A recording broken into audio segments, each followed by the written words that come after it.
যারা বলেন না হাজবেন্ড ও ওয়াইফের আবার আলাদা করে ডে কিসের, তারা তো প্রতিদিনই একসাথে থাকে। আচ্ছা আপনি বলেন তো, সকাল ঘুম থেকে উঠে যদি বিছানায় একটা লাল গোলাপ দেখেন আপনার ভালো লাগবে না? বাজারের ব্যাগ থেকে বাজার বের করতে গিয়ে দেখেন একটা কিটক্যাট, আপনার ভালো লাগবে না? হাজবেন্ড ও ওয়াইফ কি 24 ঘন্টা রোমান্টিক সময় কাটায়? হঠাৎ হাজবেন্ড যদি বলে বউ এই মাসে অনেক খরচ, টেডি চাইও না কিন্তু, এই দেখো আমি তোমার আস্ত টেডি, আপনি কি শুদ্ধ একটা হাসি দিবেন না? অথবা বলল তোমার তো বেলি ফুলের মালা অনেক ভালো লাগে তাই না, আজকে খুঁজলাম গো কিন্তু পাইলাম না। আপনাকে ফুলটা না দিলেও আপনার ভালো লেগেছে শুনে যে আপনার মানুষটা আপনার পছন্দ মনে রেখেছে।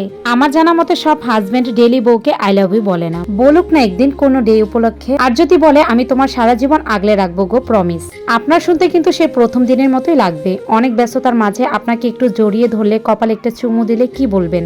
আমার রান্নার চুলায় ঢং বাদ দাও, না বলবেন না। আপনি একটু হলেও শান্তি ফিল করবেন আর মনে মনে বলবেন আমি ভুল কাউকে বিয়ে করিনি। জীবনটা ক্ষণস্থায়ী, টাকা দিয়ে ভালোবাসা দেওয়া যায় না। আজই ভালোবাসুন, কাল কি হবে কে জানে।